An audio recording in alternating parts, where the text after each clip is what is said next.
Hello to all and welcome to this new edition of Rediscovering Feminism. It's a new edition because we have done it in Spanish and we are planning to do it in French and in Portuguese. It's a truly relevant topic. And you will say, well, if you are in G100, this should be the topic and the only topic, but not. We consider that it's just part of a very wide and important topic, but not the only one to address women challenge. Along with Harbin Arora, founder of G100 and the other initiatives, here with me, Global Chair of G100 Global Netwokring, we are trying to build and to influence a platform where we could talk, we could talk with institutions, within ourselves, trying to leave a footprint, what we want. This is very important, individual choices, because when we talk about feminism, when we talk about gender policies, the first things that we have to accept is that they are trying to find an agenda on a global standard. And when we talk about protection, when we talk about violence against women, it seems that we are all agree for a global standards, but not on the other aspects. Other aspects, I mean, what is habits, what is marriage, with its kids, with this concept of family. So that's why we are here. And that's why we are here, 3 continents and 5 countries. We have our chairs for Kenya, from Spain, for France, from Germany, from Romania, newest from Romania, and from India. So we are very proud of this. We are very joyful on organizing this webinar, along with Belinda Odhiambo, that will co-moderate with me, our dearest chair of Kenya, that she bring a delegation from Kenya. They are really a very important presence. Africa is very important for us because we are aware of their different realities in terms of what is women. So we need to bring all on stage, as also as a way to prove that this is not about a global standard. This is about to adapt to each country and realize that not all the women think the same. We are here, we are a platform where we are all voluntaries, we cooperate, we are solidarity, one to each other, and we are trying to do that, not to debate, but just to exchange, to connect, and to learn from that. So how we could influence better our governments. So Belinda, saying this, the floor is all yours. I'm so excited for this. I don't know you. Thank you, Mar. I'm equally excited, and I can't wait for this roundtable discussion as we demystify some of the myths that we know that rotate around feminism, especially here in Africa. So this is going to be an interesting discussion that will open our eyes of both men and women from Africa and globally. Yes, so if you're watching us from wherever part of the world you are, just get to know that this discussion or conversation is inclusive. That is why we have men presented here. We have very fine men like Olela Tony, who is an advisory board for the country of Kenya. We also have our superman here called Jitendra Srivat. Sava. Oh, I didn't butcher your name, I hope so. But amongst all these other distinguished guests today, I can't wait to see as we delve into this conversation. And without further ado, I want us to start with this conversation as I read the first question that will go to Sharon Nyambura, who is the Coastal Regional Chair. And our first question is, what is feminism? And how has it changed your perception since you began to explore it more deeply on a personal level and in the context of your country? Sharon Nyambura, the mic is yours. Well, thank you so much for me being here, for having this amazing conversation. And as a young woman from this country, I can comfortably say that I am a proud feminist. Feminism is the belief in life and advocacy for equal rights and opportunities for all genders. And at a personal level, having explored it more deeply, it has just made me realize that it's not just about women's struggle. It's about the fairness, the inclusion, and the respect of each and every sphere of life that a woman and any gender goes through. And from this country, Kenya, we have seen a paradigm radical shift in everyday conversation about justice and equality from the organizations that we have, and even the mindset, especially with the Gen Zs. They're so passionate about this. And thank you so much, G100, for having this webinar, because we need this conversation. It's going on in this country, and you're just taking it on a global scale. Thank you so much.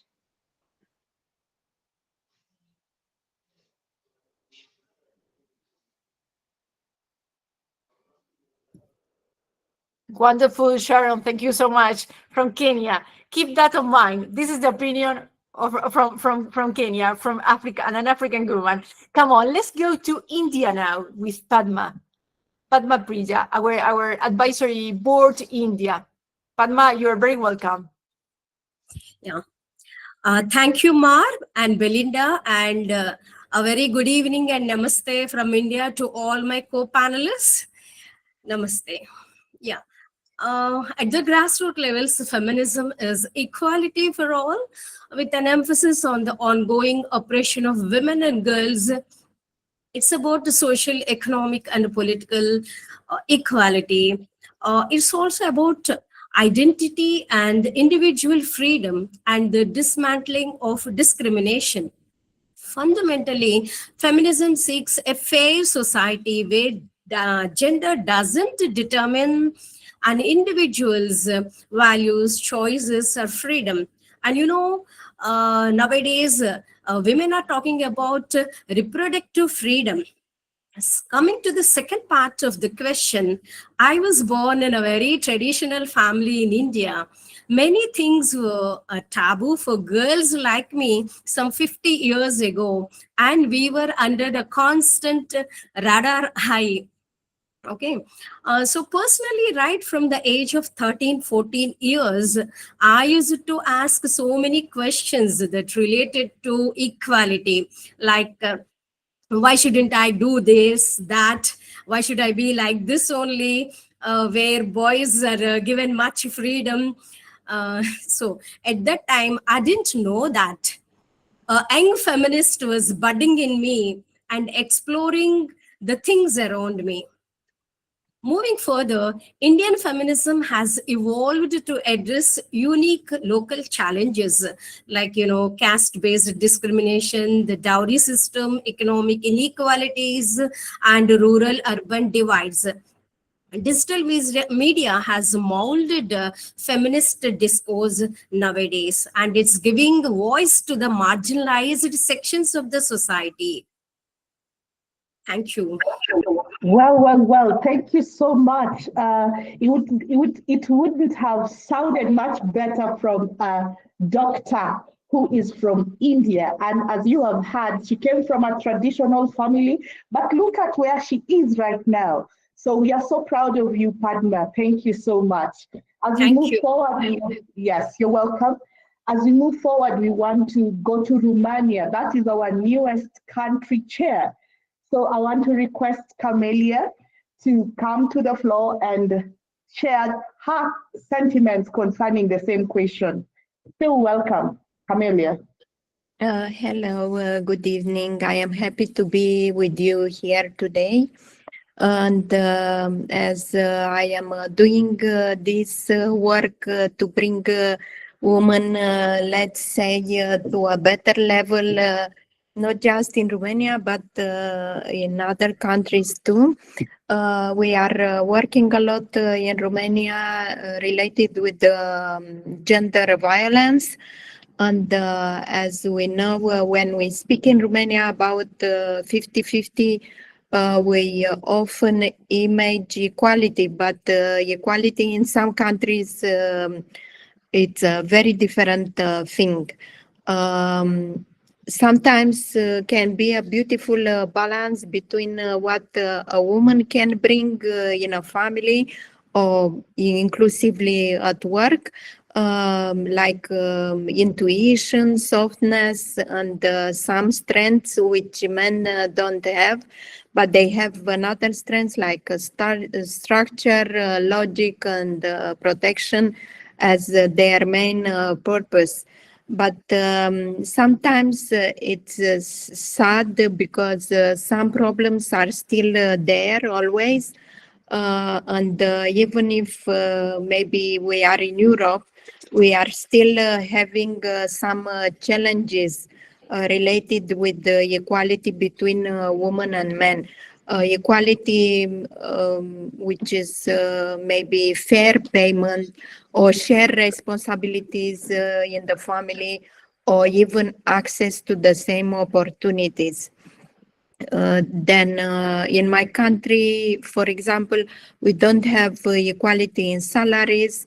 The leadership for women, it's still the access to leadership, it's still limited, and the system sometimes forgot what difficulties to make and balance between career and motherhood. So for us, it's very important to do policies which will help women to grow without losing their grace, to lead without having hard times to do that, and to be a mother without being left behind. Thank you.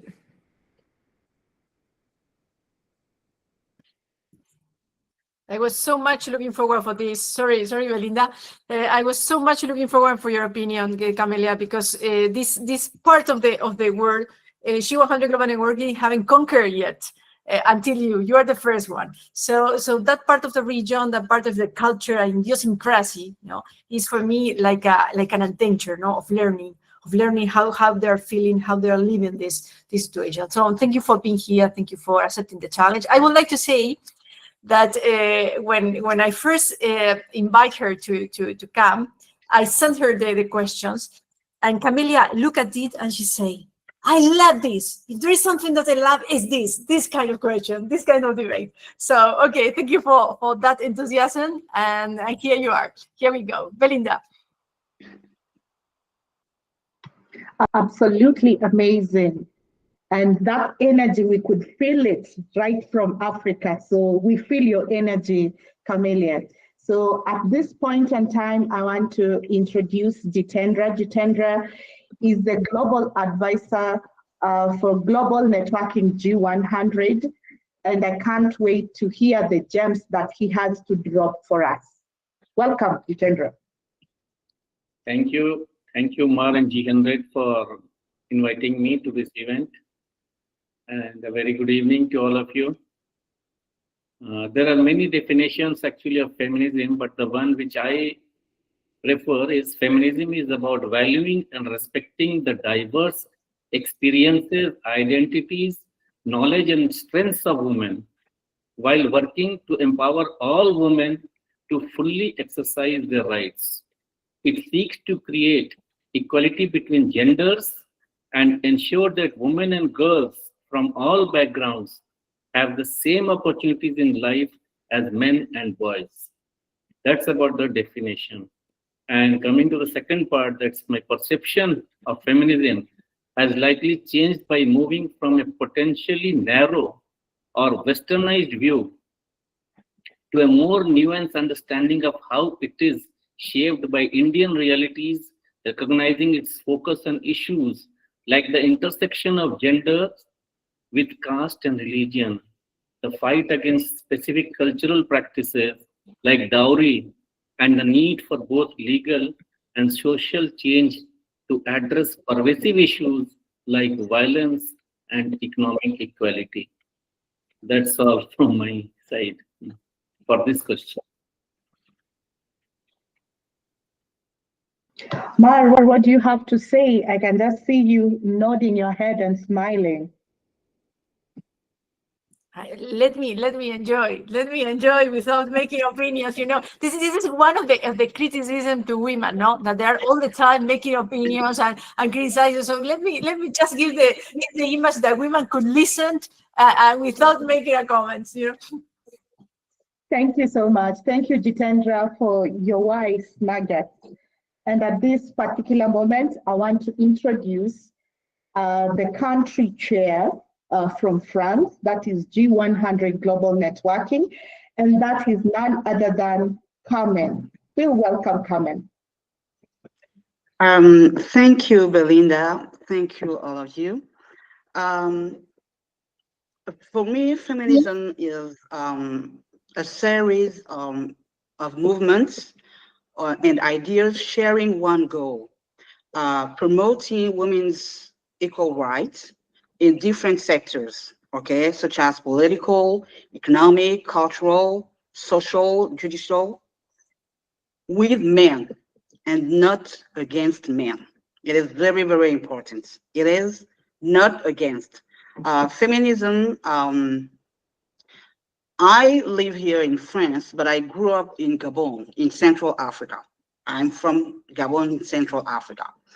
And my dad, who was born in 1944, was a man who taught her, maybe her girls, that we have to go to school, okay? No differences between men and women.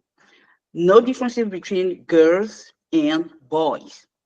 The differences can be, for example, biological, okay? We are men and you are maybe women. But he always say to her, you have to go to school, you have to work.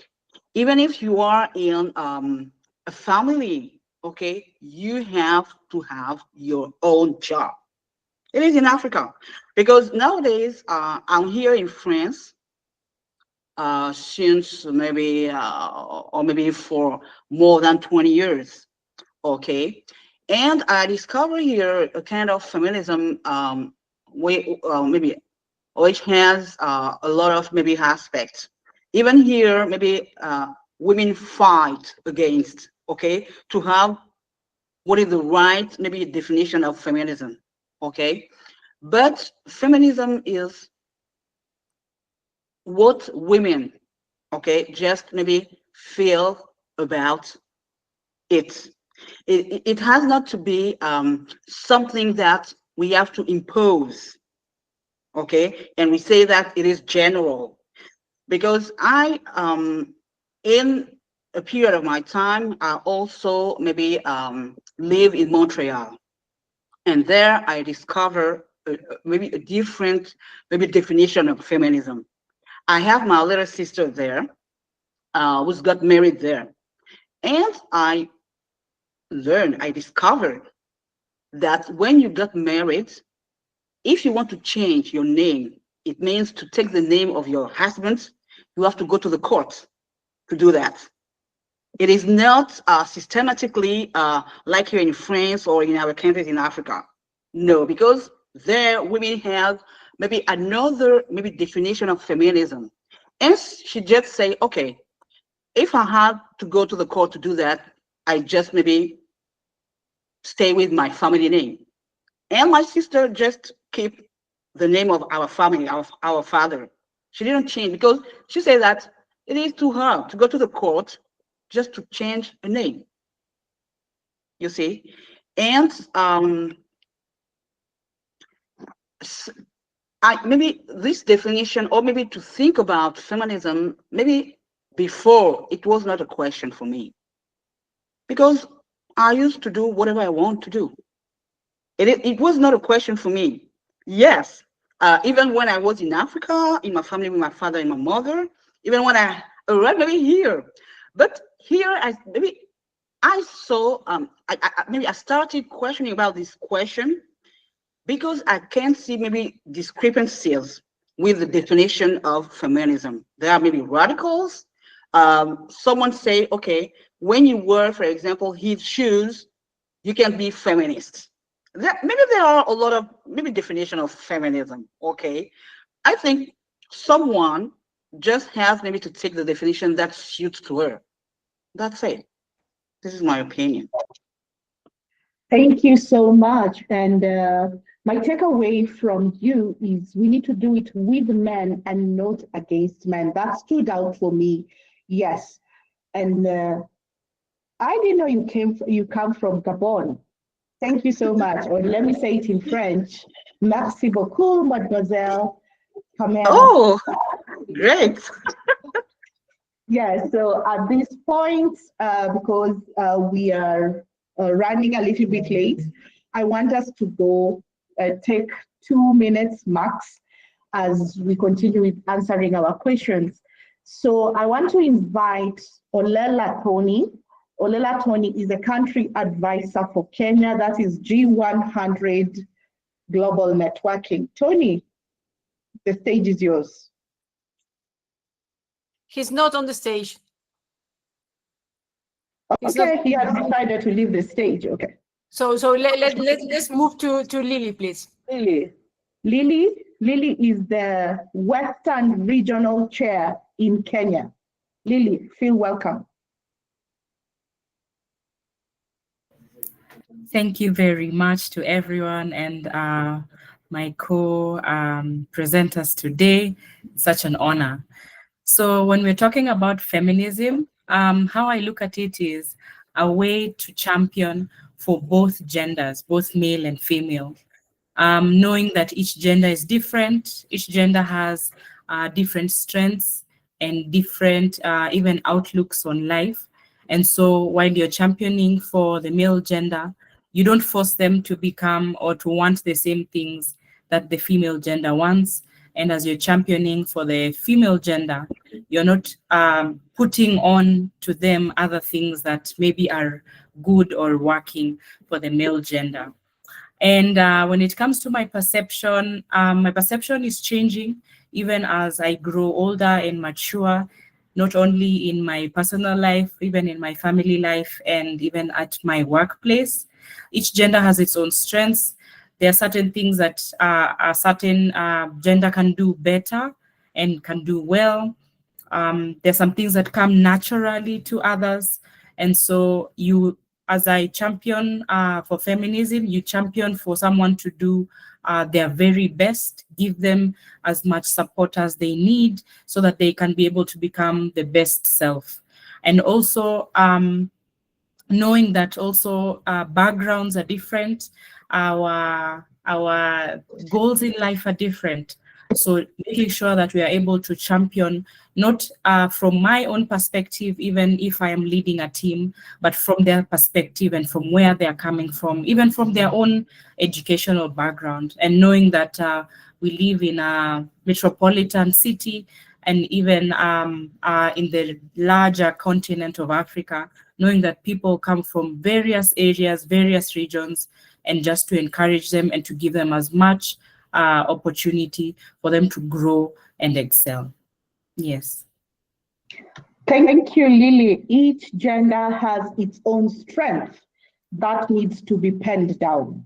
So at this juncture, I want to call Anita. Anita is the country chair of Germany, G100 Global Networking. Anita, the stage is yours. Thank you, dear Ma. Thank you, dear Belinda. Hello, everyone.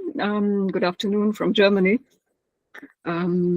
Yes, so thanks for the opportunity to give some ideas from my side. So I think it's feminism. It's part of a group with growing importance, growing visibility. Yeah, a group that has been like ignored for belittled even for a long time. It's I think really interesting if I think of Germany and also Europe. From my point of view, perceptions of like the word and the people, feminists and the feminist movement, I believe, if I think of the 1970s to now, it has been a rather like a negative connotation with like feminists, feminism and so on, for some reasons whatsoever. And this has changed definitely. One reason could be that there are more and more role models because of advancements in tech, participation, equity of more women, and stronger women, women leaders who paved the way for others, that this has changed. And very happy about that. I'm not just thinking of Alice Schwarzer and Emma magazine of the 70s, Germany, France, and so on. And now saying I'm a feminist, it's just a different thing. It's easier for more women to be proud to say I'm a feminist, I believe.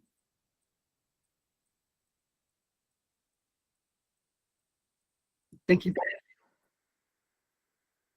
Thank you, Anita. Tony, are you there now? Are you available? Tony have joined the stage. Yes. Could you? Yes, you are ready to reply to the first question, please? Yeah, sure. I believe you can hear me. Sorry, I'm on the move. Yes, But please. Go ahead. yeah, thank you so much. So just to, my name is Tony, joining from Kenya UN grounds. Just to quickly answer the question about feminism, what I can say is feminism is a movement. And as a liberal feminist, for the longest time that I've been working in the gender space, it has been termed, I feel like most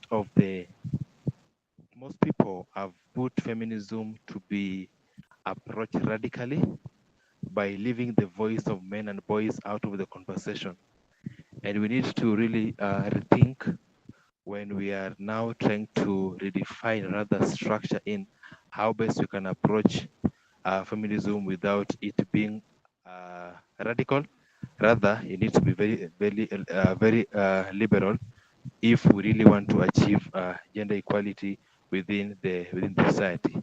So, because I've seen how feminism helps question the harmful practices within the communities, and also it has also promoted the shared responsibilities and the empowerment of our young women as agents of change. But now, even as we keep on building this movement, let's not forget the voice of men, and also let's ensure that we transform the mentalities of the men and boys so that they don't term feminism, rather gender equality, as a women agenda only. Thank you so much, and back to you, Belinda, Maxine.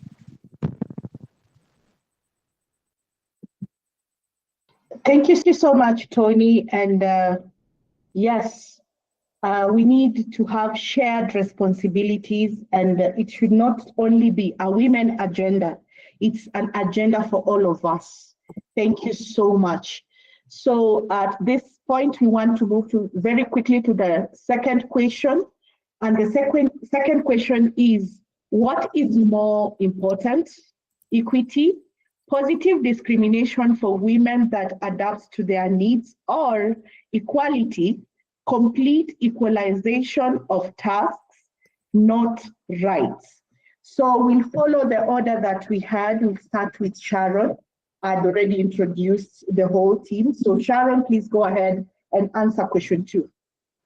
Well, thank you so much for that. For me, I would say it's equity more than equality. Yes, equality is the goal because equality gives everyone the same resources. However, equity is the method because equity recognizes that people from different places and needs are able to be tailored and also to be given the same support for us to have the same opportunities so that we can be able to have the feminism movement aware and every woman represented and every woman respected. The same thing that we are advocating, that women need respect. And we cannot do this alone. Just like Carmen said, we need to do it not against men, but also with men. Thank you. Thank you so much, Sharon, and you vouching for equality. Yes, this has been a hot topic here in Kenya. So right now, I want to invite Dr. Padma. Dr. Padma, please share your sentiments on question 2. Thank you once again, Belinda. According to me, equity and equality both are very much essential, but they serve different purposes in advancing women's rights. Okay, we need to understand this clearly. Equality means giving everyone the same opportunities and resources. It treats each person identically and assigns identical tasks to all, regardless of individual needs and backgrounds. Whereas equity is about fairness and justice, taking into account the specific circumstances, challenges, and needs of women. For me, your question is that providing positive discrimination. Yeah, for me, a big yes from my side. Sometimes providing positive discrimination, targeted support to bring everyone to the same level is much desirable. In India, we have equitable policies that support positive discrimination, which include, like, I'm going to give some examples, maternity leave for 6 months to women, gender quotas for women, 33% of reservations, and safe transport tailored to meet the women unique societal barriers. So this is providing some positive discrimination. I believe that. So therefore, both concepts are important. Equity addresses the systemic disadvantages, while equality focuses on a uniform treatment. So at the end, the ultimate goal is a fair society where everyone sustains regardless of where they began. Thank you. Thank you so much, Dr. Padma. Yes, equality and equity are both essential. That is what I hear from you. At this point, I want to invite Camelia. Camelia? Yeah, thank you again. In Romania, let's say equality in law already exists, but the equity is what is the adaptation of the equality to the real needs of the woman still lag behind. So a positive discrimination is still necessary in certain areas, especially in a culture like Romanian culture, where the mentality is still in a slow progress. And then the women need to be more involved in decision-making roles or in politics. For example, me, I am in politics right now in Romania, in finance too, not because we are just women, but in general to balance and to bring a rich creativity, we need women as well in this kind of position. But at the same time, we need to be careful because women don't need privilege. We need fairness. So if we want to do something well, we don't need to have some privilege, but we need to do it in like different, but for the same purpose. So for that equality, it's valuable too. Merci. Wow, wow. Women don't need privilege. They need fairness. That is from a political standpoint in Romania. Thank you so much. You're welcome. Jitendra, kindly share your sentiments on the second question.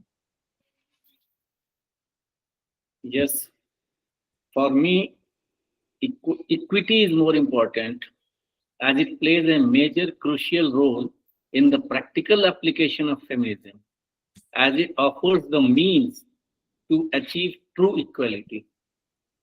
While equality represents the ultimate goal of ensuring equal treatment and opportunities for all, equity emphasizes fairness by allocating resources according to individual needs to overcome historical and systemic inequalities.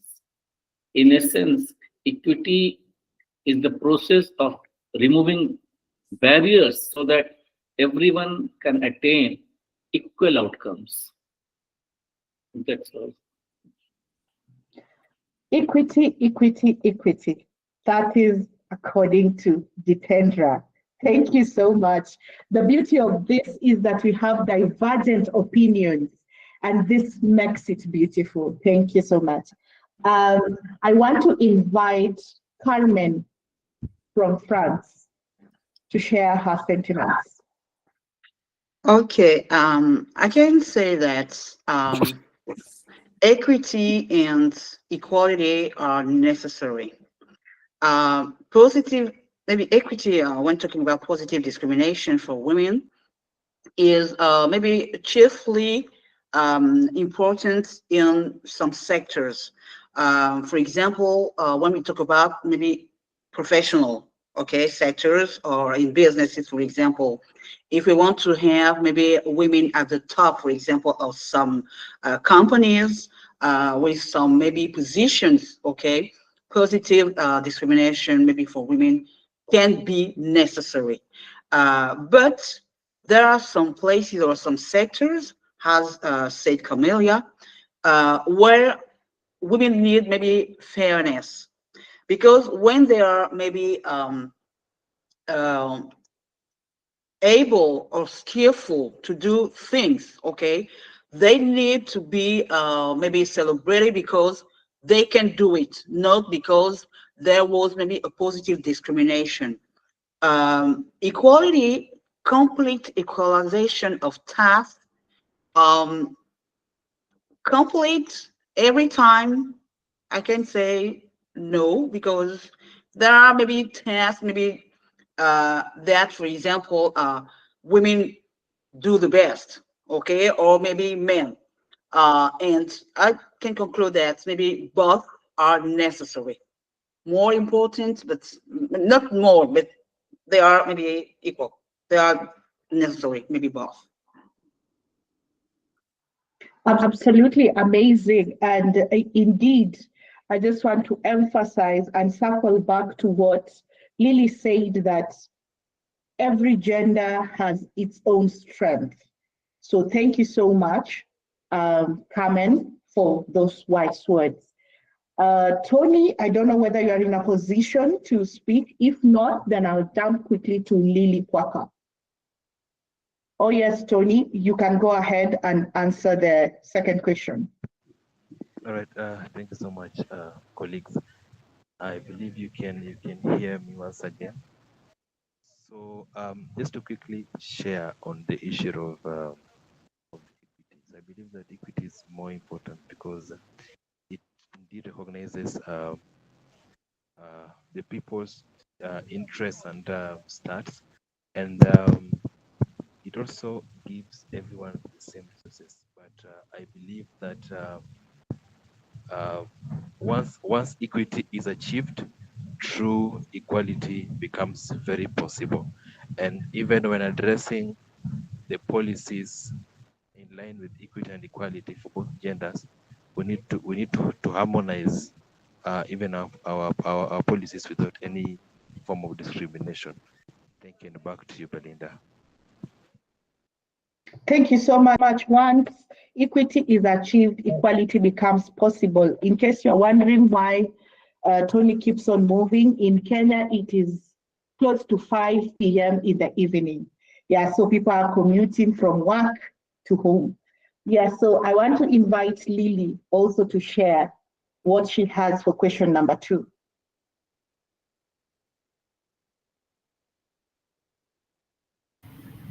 Okay, thank you so much, Belinda. Such inspiring words coming from my fellow panelists. So in terms of equity and equality, I am leaning towards equity. I think the most important part about this is, again, as I said before, is to understand that we are all different. And that is how we were created to be. We were not created to all look the same, all want the same things, all have the same things. And even those siblings who are born in the same household, the same mother, same father, they end up having very different paths in life and very different talents and skills. Even those of us who are women, even in our own lives, our lives are different. Even for myself and Belinda, who are from the same cultural background, we want this different things. We may be of similar environments, but we want different things. And so even the things that we will do within our own families or at work or even in such platforms would be very different. And so equity is the way to go. And when we're talking about policies, I understand that you cannot necessarily have a policy for every like or every diverse opinion, but it can be put or set up in such a way that it addresses the majority of the divergent views. That's all from me. Thank you, Belinda. Thank you so much, Lily. Just to echo what you said, we are all different, and I totally agree. So at this point, I want to invite Anita. Anita, please come to the stage and share what you have for us. Thank you, Belinda. I can just agree to what Lily also is saying, that everyone is different. Everyone is unique and has special experiences, history and needs, and also future in like ahead and aspirations. So I think it's very important that we have the discussion that both terms are there and exists and are discussed with. Yeah. So equity, like the Gerechtigkeit part in German, that's very interesting. And who is interested to know more what Germany is doing with the Gleichstellungspolitik, you can maybe research on that. Germany being number 12, 12th rank, like below the rank of France and the Nordic countries still.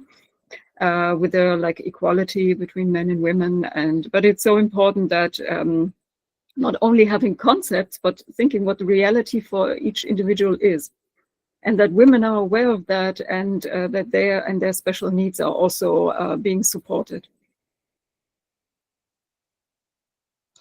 Oh, thank you, Anita.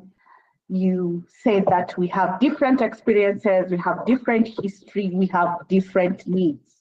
So that is what makes us different. Thank you so much. In this part of the world, when people have shared such amazing gems, we do clock it. That is how we do it in Kenya, clock it. It means that you have, yes, whatever you have shared is very, very important, and it needs to be shared across other communities. So, absolutely, Belinda.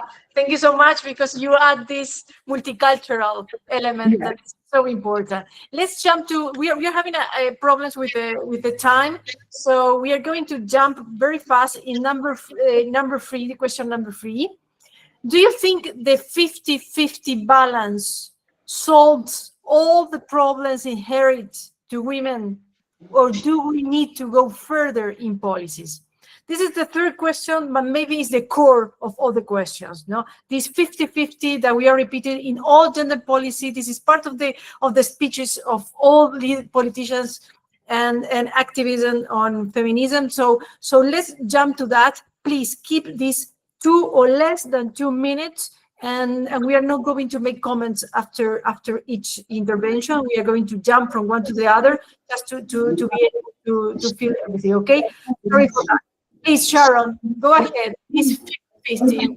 You're taking that. Well, thank you so much for that. I believe that 50-50 is a balance, is one step forward. However, it's not enough.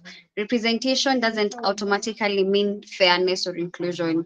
We radically need a change in mindset at the workplace culture, and also laws that balance and also translate that equity and equality in everyday life. So yes, 50-50 is there, but it doesn't solve the related problems. We still need a reform in the policies, a reform in the mindset for both genders and every part of this world. And everyone should be included in this fight. Thank you so much. Great, Sharon. We have a no. We have a no. So let's pass to the word to Padma. Go ahead, please. Yeah.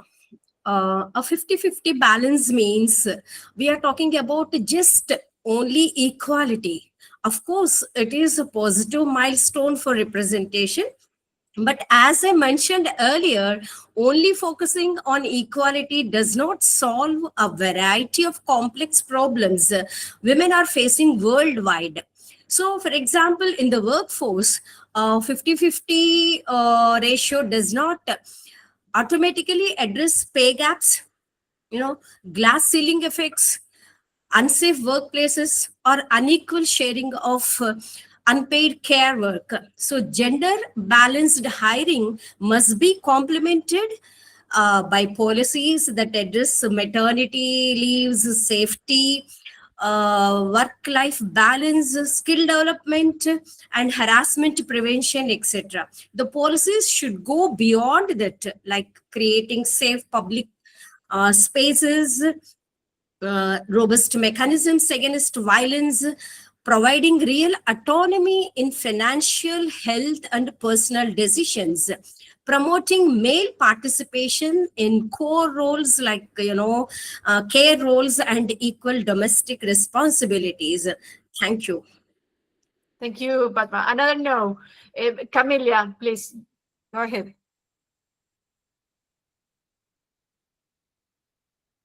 We cannot hear you, Camelia. I said I will be short, and I said the true 50-50 is not replacing any of these two genders, but it's working side by side. And I believe the real 50-50, it's the equality in the humanity and the feminism to become powerful, not as a protest. So the policies are necessary to allow women to grow from a point of grace and not be left behind. Thank you, Jitendra, the insights of a man.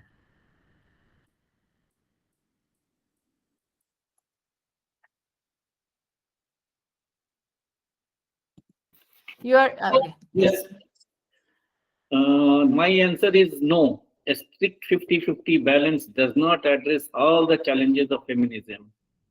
Although achieving numerical equality can be valuable in specific areas such as leadership roles or professional representation, a rigid 50-50 approach often overlooks deeper structural and cultural inequalities that women continue to face, such as unpaid or invisible labor, the gender pay gap, and deeply rooted gender norms. Thank you. Thank you so much, Jitendra, and thank you for starting the reply saying no. So let's follow the model from a man. Let's say yes or no when we started. Carmen, go ahead, please. Yeah, okay. I have to say that no. Maybe policies have to go beyond. They have to go further because 50-50 can't solve all the problems. For example, glass ceiling for women. Because, for example, in a women career life, there are some events that men, for example, can't experience. So if we have just to maybe to make or to do 50-50, maybe it doesn't solve maybe all the problems. Absolutely, I agree. Tony, please, another man on stage. Yes or no? Yes or no? Be courage. Yes or no first. I'll say maybe, or rather somehow. Yeah, because I don't feel like 50-50 to be taken in as a competition, rather like because it doesn't automatically solve the deep-rooted cultural systems that we're having. Rather, we need to go beyond what we think is right and not face it radically, but look into the participation of both genders, not just as a symbolic approach, but addressing very concrete issues like access to health, access to like workplace harassments among even when it comes to leadership opportunities. Yeah, so it is for me to somehow. Yeah, back to you, Ma. Thank you. Thank you, Tony. But you say maybe, so I don't know if I am that happy, but doesn't matter. We note it. Maybe, Lily, please. Another maybe. Tell me no. Tell me no. They tell me yes or no, but not maybe. Yes. I will go with a no, and Yes. it is because there's an African slang that says in life there's no balance, so there's no 50-50. You're always either at 20 and doing 80, or losing 60 and actually doing 40. and that's how life is. And also policies are to be put in place to bridge the disparities and not necessarily to achieve any balance. I see that policies should actually put the weight and responsibility on the root causes, and so that we are not always doing policy after policy after policy, and we're not actually seeing any real change. And with those addressing the root of the issue, then you bring an area for us to actually co-create such environments so that then those issues don't reoccur. Thank you, Lily. Spot on. Anita, please, your take. Yes, so I think it's important, as it's been said before, it's a good start, and we're like juggling with numbers.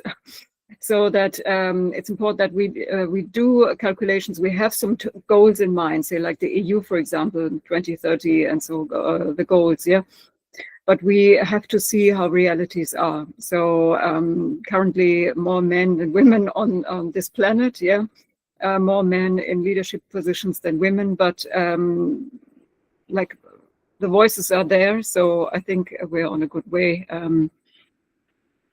It's a good start, I can say. Not the end. Not an end in itself, not the goal in itself, but just a meaning, now to get to the point.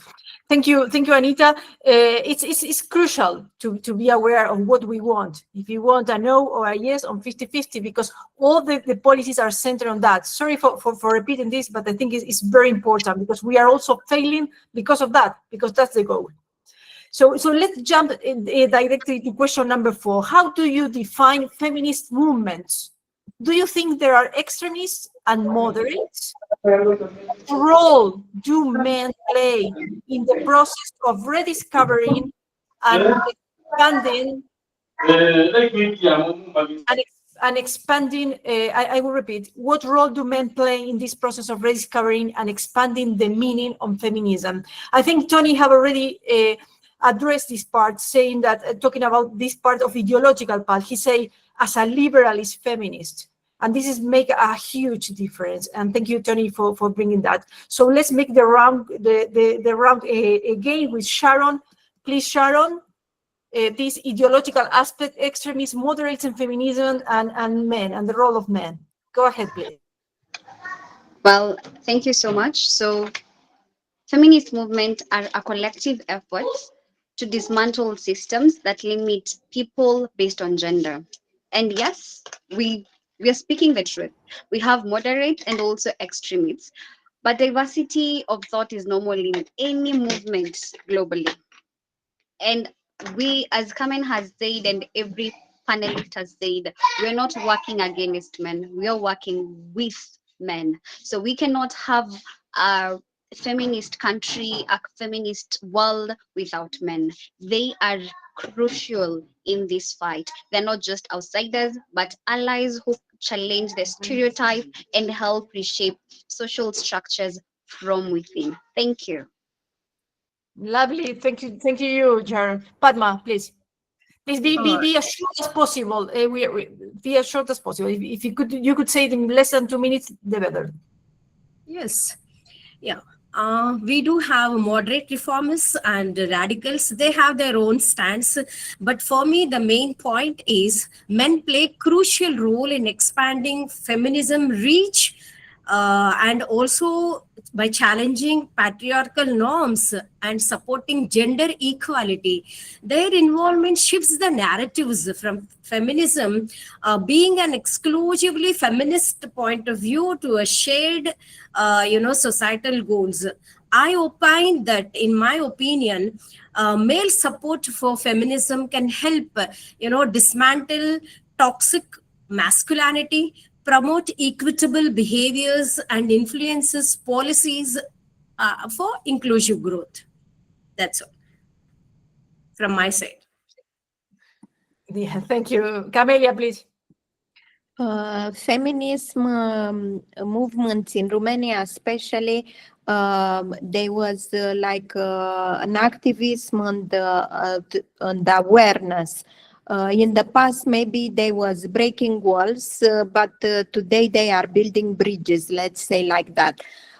For sure, always, as any ideology can exist, extremist movements, but let's do it moderated.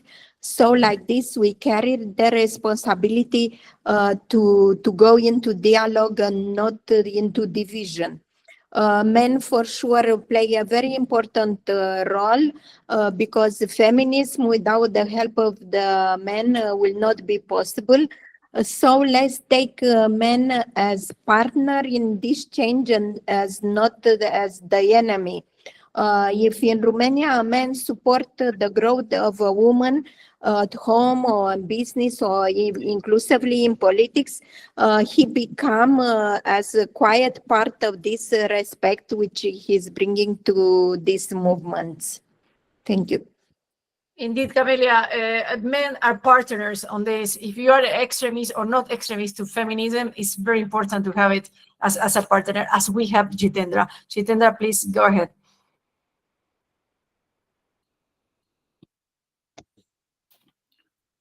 Yes, I would describe feminist movements as social and political efforts dedicated to achieving gender equality and combating discrimination against women in every area of life. That is very briefly I have told.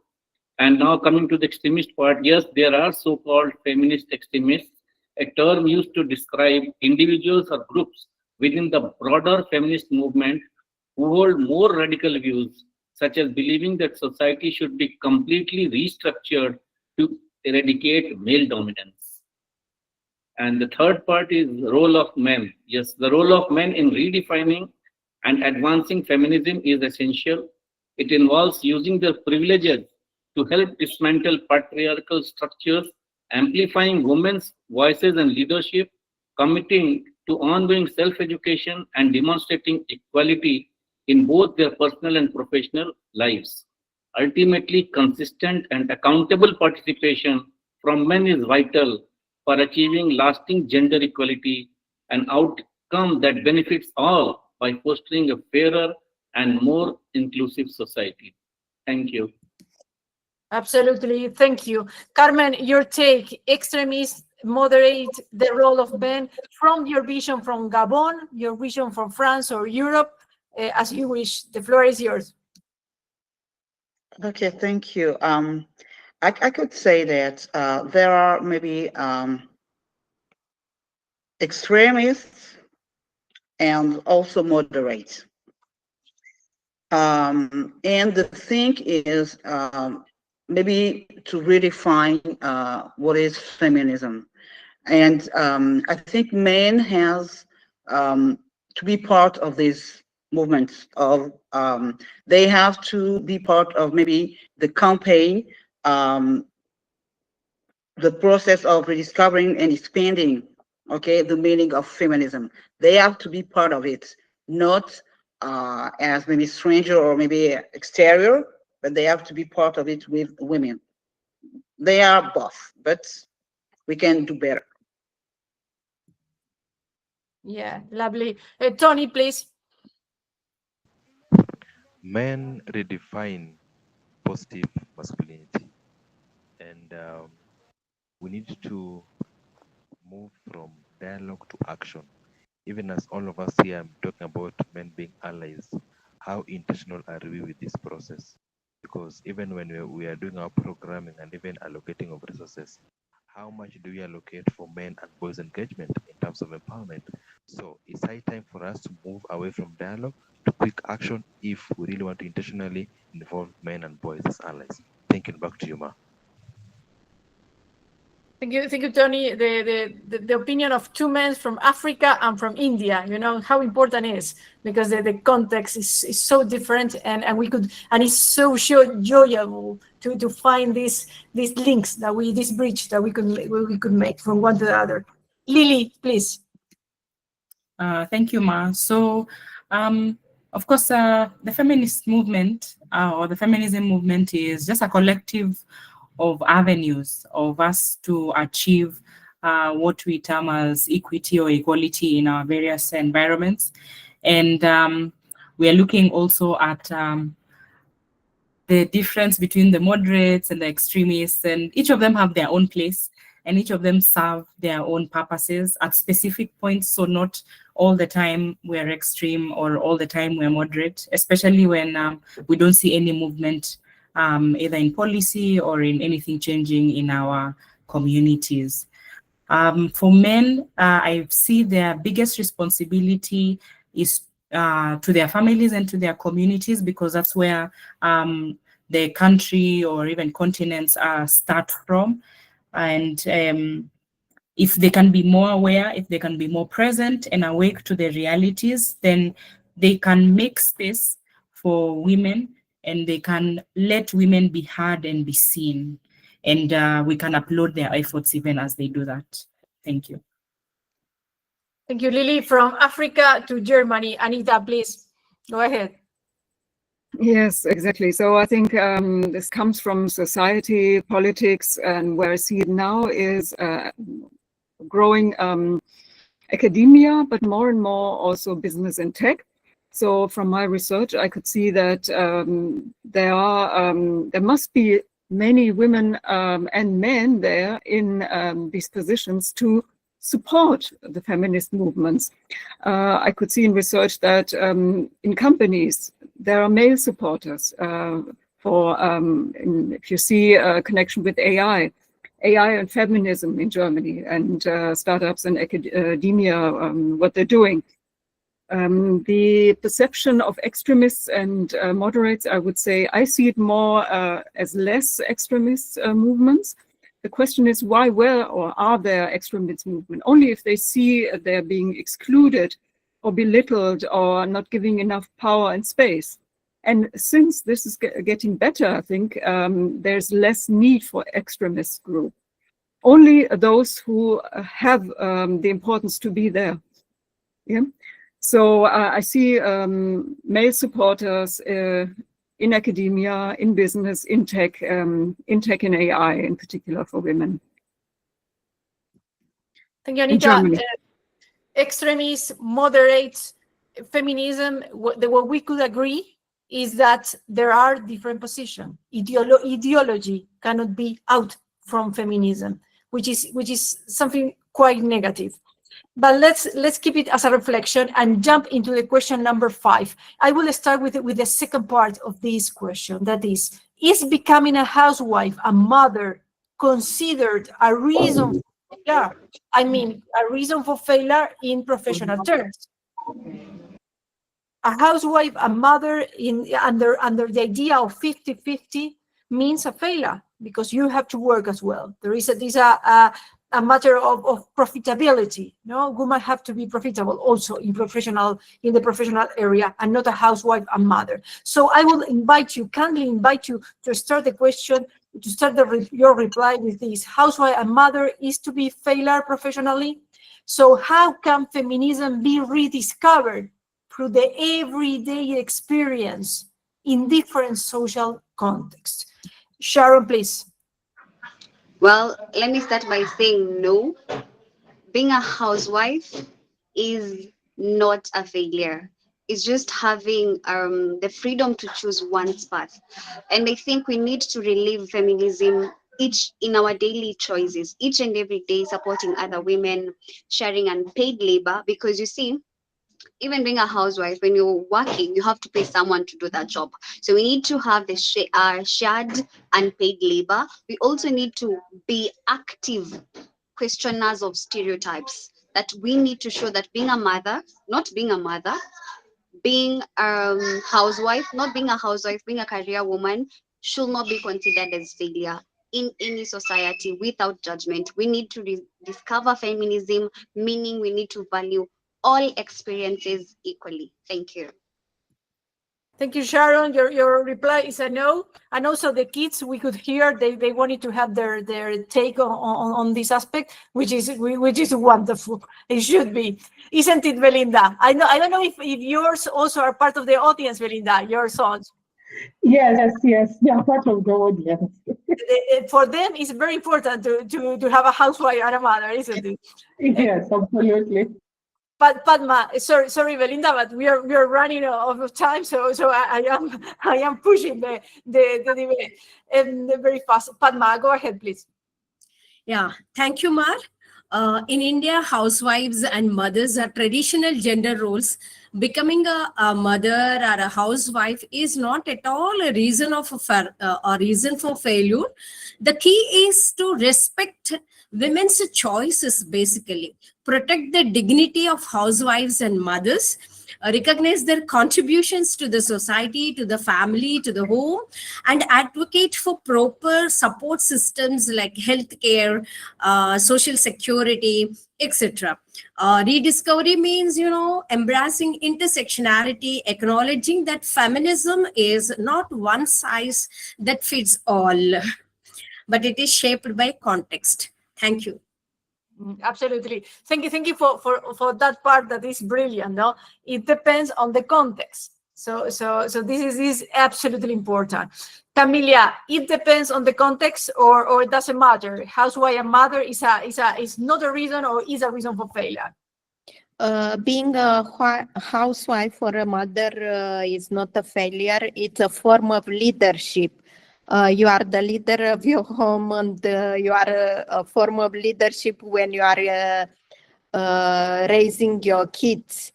So you transmit your values to your kids. So that is not a failure, because society, they are based on how mothers and housewives are raising that kids, and the values are becoming from mothers and from housewives to the kids, which will build that society. So the woman is not building just the home. The woman is the one in reality building societies and communities. So they are the, let's say, the social fabric of our life. For that, we need to give like dignity to this role that housewife and mothers they have, and to make it more visible nowadays. Absolutely brilliant, Camelia. It's a form of leadership to be mother, because you are educating new generation. Absolutely brilliant and depth thought. Jitendra, please.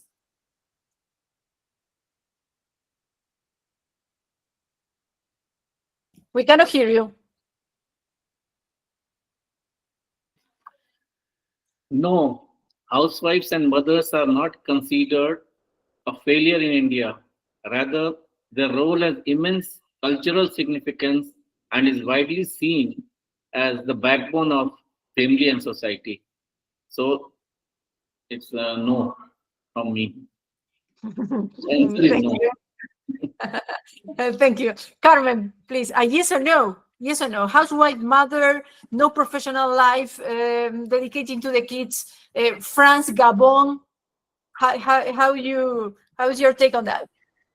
It is not a failure, because it depends on maybe the choice of the woman. If being maybe at home or housewife is not maybe the choice of the woman, it is a failure. But if the woman chooses to be at home raising her children, to be a mother, housewife, it is not a failure, because she is a manager of the house. She is a manager. Maybe she manage the house, has a manager, maybe manage a company, because she is in charge of a lot of things. And raising maybe her children is maybe the base of the society, because if tomorrow we want to have feminist men, it will depend on how they are being maybe raised by their mother. So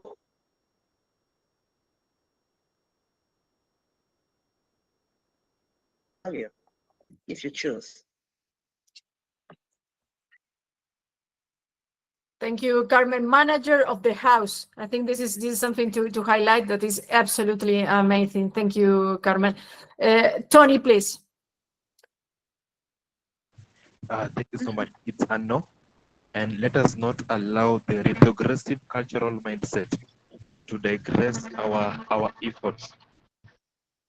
Every woman's choice has to be respected, and feminism isn't about prescribing roles of either a man or a woman, but it's all about ensuring that every choice is made freely and and value and have a valued equality among both genders. Thank you, back to you, Ma.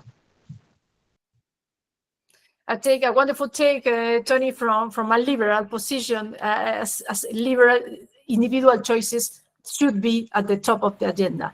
And so we again have this ideological element also to define if a housewife or a mother could be a failure or not. Lily, your time. Yes, so yeah, no, housewives are not failures. They are actually unsung heroes because they're taking the responsibility of actually bringing up the next generation and instilling the values in them. And you can see from what is happening nowadays, and even in our African and Kenyan context, is that many stay-at-home moms are actually upskilling because we are all joined digitally, and there are a lot of other opportunities that are available from wherever you may be. Look at this very great discussion that is being done from all over the world.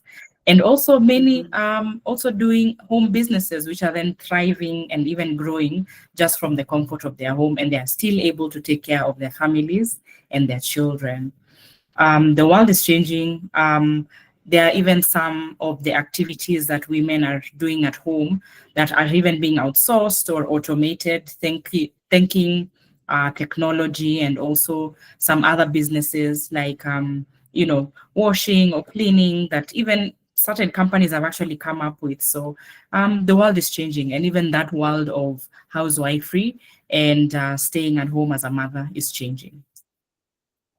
Thank you, Lily, for raising this innovative aspect. No, so it's not about housewife and mother, but new shapes of what is a housewife and what is a mother. So this is adapting to the new times. Thank you for that. Back to Europe, Anita. Yes. So, of course, housewives, mothers, and caretakers, to add, yeah, they're not failures.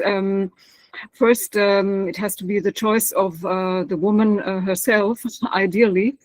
But if she makes a choice, it's her choice or the choice of the whole household for that. And just wanted to add, I think, Lily, you also said that, what great business ideas like business model innovation comes from the realities of women like at home, housewives, mothers, caretakers. Yeah. So there's also business in it. And I was just smiling to myself, thinking that, okay, men who are taking parental leave, are they failures? Of course, they're also not. Now, this is a new thing. Thank you so much, Anita, for taking this aspect. That is the fathers that taking maternity leave, and also the caretakers. That is so important, and it's also part of what Tony says about individual choices. Let's jump to the question number 6. That is about the new generations. New generations are redefining feminism. It's a question. Do you think is different, this feminism, from the previous generations? Do you think that 30 years ago, or what the teenagers, when you heard what they say, is the same as what we do it, or what had been done in the past? What do you think about? Do you think that there are myths or prejudices? Do you think they persist about feminism? And if they are negative, how we could dismantle? Sharon, please. Well, I am very glad to be the first speaker of this question because I am part of the new generation. And in Kenya, part of these are called Gen Zs. We have seen a paradigm shift of Gen Zs doing practically everything to redefine feminism in this country, especially last year and this year. The movements have been so radical, and they're actually just trying to preach that feminists are not against men. They don't reject men, because that's a myth that has been there for years. We are trying to decolonize and also change that mindset, that narrative that feminists don't hate men. We just are. We also still feminists also don't reject family values. It's about balance and respect, not division. So the new generation is trying to redefine it through inclusivity, intersectionality, and we're seeing feminism not just as a gender issue, but as a human issue. So we're trying to show that this thing is radical and it's also needed. Thank you. Thanks so much, Padma. Yeah, thank you, Mad, once again. Yes, there are many myths and, prejudices that feminism is anti-men, female dominance, and it rejects all, gender roles, traditional gender roles like marriage, motherhood, and it also belongs to European, Western, or the elite society. Like many myths are there. But to debunk these myths, you need open dialogue, yeah, and it requires more of education, highlighting feminism to focus on equality and justice for all genders. Coming to this Gen Z, this and once again, one more, like the movements like he for she, it's also about the feminism can be a shared endeavor. Coming to this Gen Z, they often talk that it's more of inclusive, like LGBTQ plus rights, etc., and the intersectionality. And the young people, especially women nowadays, they're expressing feminism in their own way. They're expressing it on the social media and then like protests, making it more personal. Thank you. Thank you, Camelia, please. Yeah, related with the new generation, I am mother of a girl of 17, so I can truly tell you that the new generation is redefining feminism because they speak more freely. And even if they lack a bit of the historical of and the background we was having from the 60s, let's say, when this movement start more, or even in my country, the real feminists start in 1850, more or less, when the woman from Romania, they was going to Paris to study and coming back to Romania with a new concept from the French Revolution. The new people now and the new generation, they do it differently. They do it more freely, and they do it from a position of power, let's say like that, because already many people before us did the hard job, and they just continue this and putting a bit every time to improve things every day. Thank you. Good. Jitendra, please.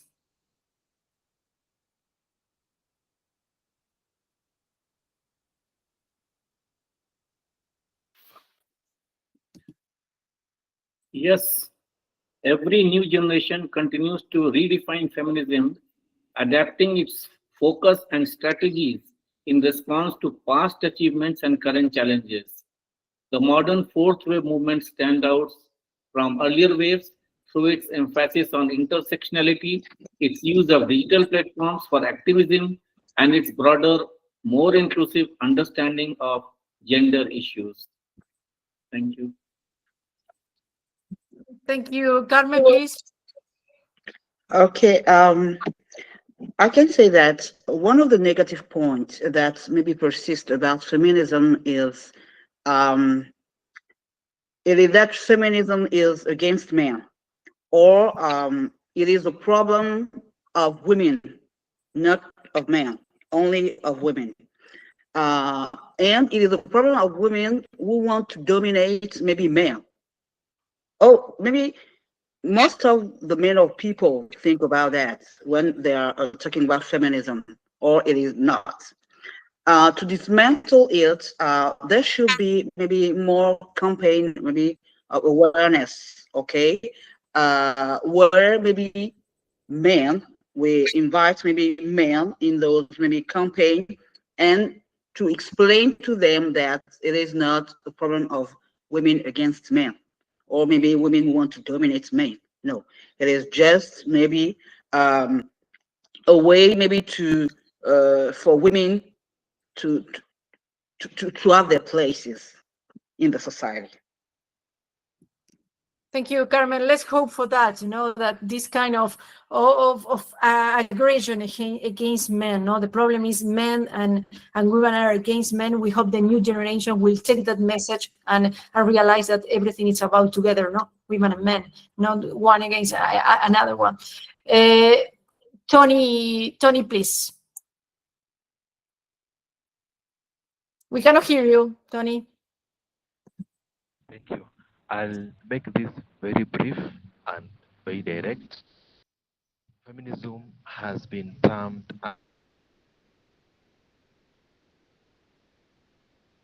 You are muted, Tommy.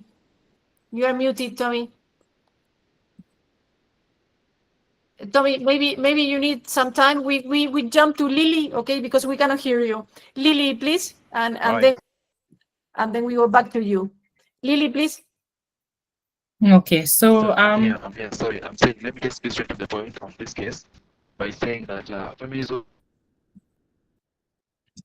the approaches that have been put in this course, but I'm glad that the new generation is redefining this issue of feminism and trying to change the mentalities and the attitudes of even men to understand that feminism is not holistically a women agenda, and even the new generation, the Gen Zs, as we call it back here in Kenya, are now redefining this by embracing diversity and even harnessing on the social media to make it more relevant in today's realities. Over and back to you, Ma. Thank you. Thank you, Tommy. Lily, please. So this is my view. I think feminism has changed and it is evolving, just because also our realities and our environments are evolving. We are now in a digital world, so information is spreading faster and to almost every end of the world. So we are not stuck in our own cocoon. We understand what is happening in the different continents of the world. And with such information, then we can begin debunking some myths like what a woman and a man should be like or should look like. The myth that I think needs to still continue being debunked is that women cannot lead or should not lead. And I think that can be helped by better exposure for women so that they can really understand what their responsibility is as a woman in leadership. Because a lot of times when we get into leadership, we sort of want to look like the men, we want to act like the men, and want to do what the men do. And yet we are very different. Good, Lily. Thank you, Anita. Yes, so what has been talked before, some men with anti-men, and so I'm happy that G100 is like a powerful network where you have he for she and she for he. Clearly, I was just again smiling to myself, thinking that, for example, we had stereotypes. We, the society, had stereotypes that how a feminist looks like without makeup and radical, whatever. And now more women can be proud feminists, yeah, and wear makeup and be successful or so. It doesn't, one does not exclude the other. Say if you have stereotypes of the software developer or the coder, the IT nerd, yeah. Nowadays people are happy and proud to say they're a nerd, yeah, or they're like a tech developer or founder or so. And one example of successful women role models that have to be in the limelight would be women with access to capital, where in their companies, investors have faith in. Yeah, so for feminist products, as examples. Yeah. So you see that feminism and the reality of women is projected in also business models and so on. So this is changing a lot. I see some disparities of thinkings, Generation Z, but all in all, I think we are in positive trends. Yeah. Maybe I will get what Anita say. We are in positive terms. Yes, maybe that's the way we could conclude this reply of number 6 question about next generations, that is positive. Okay, so maybe we could have hope on that. So we arrived to the last question, number 7. That is just a simple sentence. Okay, just that. You have to write virtually a simple sentence of what is for you rediscovering feminism. What means today? What would you say if you have to redefine rediscovering feminism? What is that simple sentence that you will give?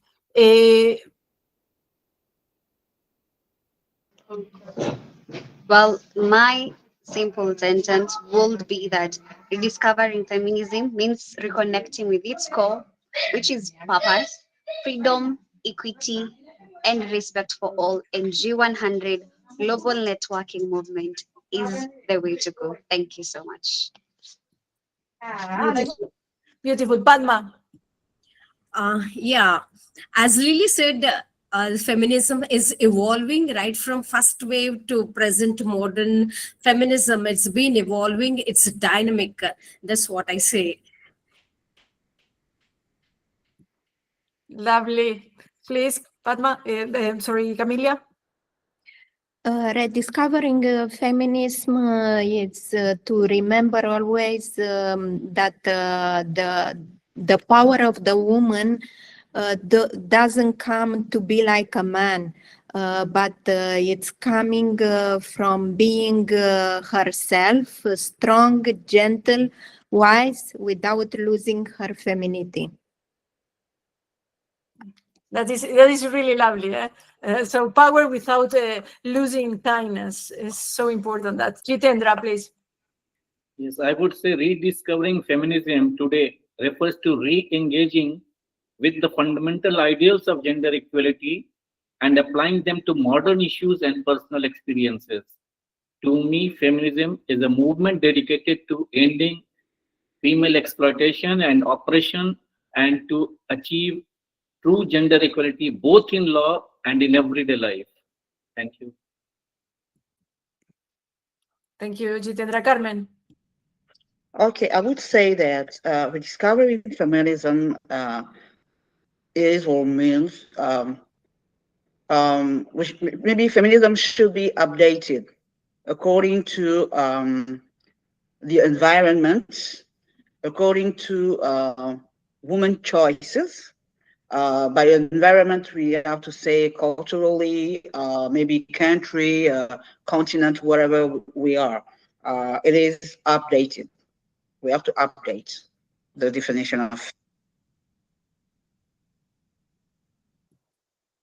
Good, Carmen. Tony, are you available, please? Tony?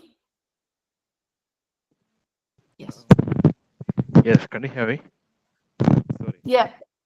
Yeah, so what I can say in close is we need to redefine approaches to feminism and have a shared humanity when you talk about issues of feminism. Thank you.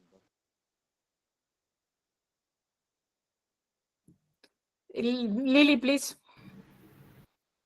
My simple sentence is understanding what each of us needs to do for our community to solve the problems encountered by both genders.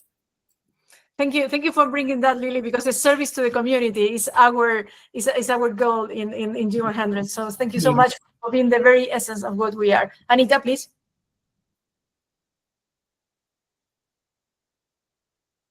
We couldn't hear you, Anita. Anita, you are muted.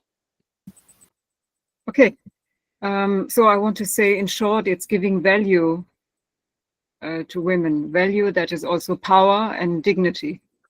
Yeah. So what has been said, upgrading, uplifting, giving value, seeing the value of women. Thank you, beautiful. And now we came to an end to the wrap up, and I will leave this difficult task of conclusion to Belinda. So sorry for that. I hope you don't hate me for that, but this wrap up is really a challenge because there were so many amazing insights, so detailed, so well prepared. So I'm so grateful for all of you. So Belinda, wrap up. We have 10 minutes and for the wrap up. And please, I would like to know your sentence on what is rediscovering feminism. Thank you. Well, thank you so much for all the speakers. This was amazing. You poured out your hearts and shared your sentiments with a lot of love. And as a champion of collaboration, and I am also the country chair for Kenya and G100 Global Netwokring. So we champion for networking globally. And I want to say that for me, this was an eye-opener in some areas because I didn't know much about Romania. And Camelia has given us quite some insights from her country. We've also learned a lot from Carmen, who is both from Gabon and France. I've also heard a lot from Europe, that is from Anita, that is Germany. And not to forget Jitendra and Dr. Padma, who are from India, sharing their valuable insights. Together with my counterparts from Kenya, this has been amazing. And we need to collaborate with men when we are driving positive femininity. We are not supposed to compete with men. We are not in competition. And Lily just said very well that each gender is special in one way or another. So instead of competing, we need to come together and collaborate and achieve what visions and goals that we have for feminism.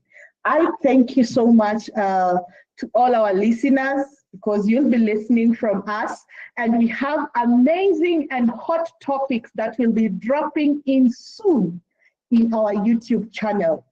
Up until next time, I was your co-moderator, Belinda Odhiambo, together with Mar Introini. Thank you. Bye-bye.